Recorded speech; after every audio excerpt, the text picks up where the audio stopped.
হুটহাট প্ল্যানগুলোই না সবচাইতে বেশি ভালো হয়। হুট করে বাবার বাড়িতে চলে আসলাম, এসে সবাইকে নিজের হাতের বানানো কেক খাওয়ালাম, সাথে তো থাকছে মায়ের হাতের মজার মজার রান্না। দুপুরবেলা খেলাম ফ্রেশ বিলের মাছ খেলাম, সাথে হচ্ছে মায়ের হাতের মজার মজার কবুতরের মাংস। আর বিকালবেলা সবাই মিলে চলে গিয়েছিলাম গ্রামে একটা বাড়ি দেখতে। বাড়িটা দেখে তো পুরোই মনটা শান্তি হয়ে গিয়েছে। এমন বাড়ি থাকলে আর কি লাগে। জীবনের প্রথম সন্ধ্যা থেকে রাত্রে 10টা পর্যন্ত ভ্যান গাড়িতে ঘুরলাম, গ্রামে টঙের দোকান থেকে চা খেলাম এবং রাতে 2টার দিকে মেহমানদের সাথে শ্বশুর বাড়ি চলে আসলাম। সকালবেলা ঘুম থেকে উঠে 8টার দিকে বাসা থেকে বের হয়ে গিয়েছি, যেহেতু 8:30টার ট্রেন। আমার বাবা ট্রেনের ওখানে অপেক্ষা করছিল আর রিহানার আব্বু আমাদের দিয়ে যাচ্ছিল। ওই যে ওখানে আমার বাবা ডাক দিয়েছে, তো এই তো চলে আসলাম। এসে ট্রেনের মধ্যে বসে পড়েছি আর ট্রেনও ছেড়ে দিয়েছে।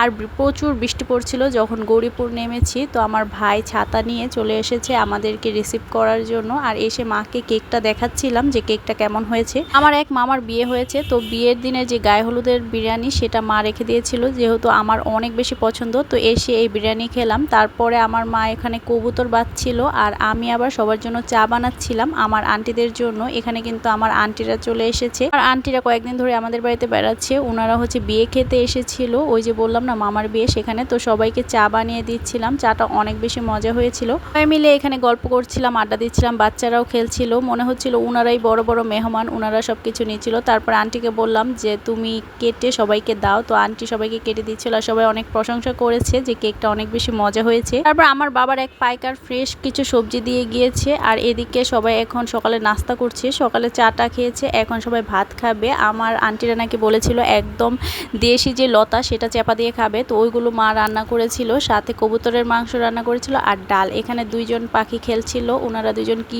মিল হয়েছে, দুজন বন্ধু হয়ে গিয়েছে। তো এখানে আমার মা আবার পায়েস রান্না করছিল সবার জন্য, মানে আমি লাড়া দিচ্ছিলাম আর মা এদিকে গোসল করা ছিল বাবুকে। তো বললো তুমি লাড়া দিতে থাকো। এখানে কিন্তু প্রায় 4 কেজি দুধের পায়েস রান্না করা হবে। আমার মায়ের হাতের এই পায়েসটা কিন্তু অনেক বেশি মজা। তো এই যে দেখেন 4 কেজি দুধের মধ্যে প্রায় 1 কাপের মতো চাল দিয়েছে। এটা কিন্তু একদম ঘন করে ফেলবে, সেজন্য অল্প চাল দিয়েছে যেন দুধটা একদম খিসার মতো হয়ে যায়। তো এখানে এই যে আমি দুপুরের খাবার খাচ্ছিলাম চাপা দিয়ে। সকালে তো এসে বিরিয়ানি খেয়েছি, সারাদিন আর কিছু রান্না করেনি, শুধু এই যে এই মাছটা রান্না করেছিল, কারণ সব তরকারি রয়ে গিয়েছে। আমার আন্টিরা তেমন কিছুই খেতে পারে না, ওনারা শুধু চেপা দিয়ে লতা দিয়েই খাইছে।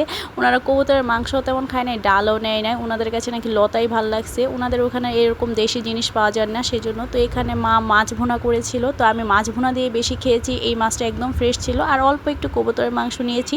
তো দুপুরে খাওয়া দাওয়া শেষে এখানে দেখতে আসলাম মার পায়েসটা হয়ে গিয়েছে, পরে ঠান্ডা করে খাবো। এখন একটু বাইরে যাচ্ছিলাম, বিকালবেলা আমার আন্টির এক জায়গায় যাচ্ছিল, তো বললো তোমরাও চলো সবাই মিলেই যাই। পিছনে ফ্যানের জন্য এত বেশি শব্দ হচ্ছে, ইগনোর করবেন।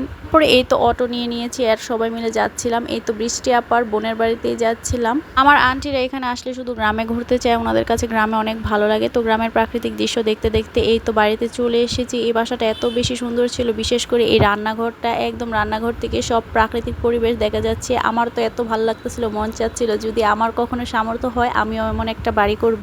তারপর সন্ধ্যার সময় ওনারা চা দিল, আর যার জন্য এসেছিলাম সেই বাসায় ছিল না, সেজন্য বেশিক্ষণ অপেক্ষা না করে আমরা চলে যাচ্ছিলাম, কারণ বেশি রাত হয়ে গেলে তখন আবার গাড়ি পাওয়া যাবে না। তারপর আমরা আধা ঘন্টার উপরে অপেক্ষা করছিলাম, শেষে একটা ভ্যান পাইছি। তো আমার আন্টিরা গতকাল রাতেও নাকি ভ্যান গাড়ি দিয়ে ঘুরছে রাত্রে 2টা পর্যন্ত। তো এখন ভ্যান গাড়ি পেয়ে তো সবাই অনেক খুশি, ভ্যান গাড়ি দিয়ে আমরা চলে গেলাম। এখানে সবাই মিলে হাই দিচ্ছিলাম আমরা, এই যে অনেক বেশি মজা হয়েছে আর বাচ্চারাও অনেক এনজয় করেছে। বাচ্চারা এই যে দেখেন আমার বাবু আর হুজাইফা, ওরা হই হই হই হই করতেছিল।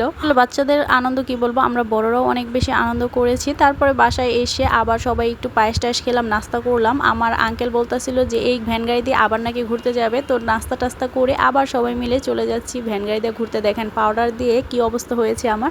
এই যেটা হচ্ছে আমার বিগ ফ্যান, ওর নাম হচ্ছে রেদওয়ান। এদিকে আবার হুজাইফার ঘুমে ধরেছে, তো ও আমার কাঁধে একদম ঝুলে পড়তেছিল। তারপর ওর আব্বু ওকে ঘুম পাড়িয়ে দিচ্ছে। এদিকে মুক্তাদির হাসপাতাল সব কিছু গ্রামে ঘুরে টুরে এখন আমরা একটা টঙের দোকানে চা খেতে এসেছি। আর এই তো এনারা হচ্ছে নতুন দম্পতি, আমার আন্টিরা এর বিয়ে খাইতে আসছিল, আমার ইয়াসিন মামার বিয়ে খেতে। তো এখানে একদম গাভীর দুধের চা বানানো হয়, গতকালকেও নাকি ওনারা এখান থেকে চা খাইছিল। তো এই তো এখন আমরা সবাই মিলে এই চা খাবো। চাটা কিন্তু মোটামুটি ভালোই ছিল, সবাই মিলে চেয়ার্স করছিলাম যারা যারা চা নিয়েছে। আর ইয়াসিন মামার চা এখনো আসে নাই, সেজন্য সে এমনি খালি হাতে চেয়ার্স করলো। তারপরে সবাই চাটা খাইয়ে এখন আমরা বাসায় চলে যাব, কারণ যেহেতু প্রায় 10টা বেজে গেছে আর 12:30টার ওনাদের ট্রেন আমার আন্টিদের, সেজন্য তাড়াতাড়ি বাসায় গিয়ে আবার গুছগাছ করতে হবে। বাসায় এসে আবার যারা যারা পায়েস খায় নাই তাদেরকে আবার পায়েস খাওয়ানো হলো। জুম্মান মামা তো বলতেছিল অনেক অনেক বেশি মজা হয়েছে পায়েসটা।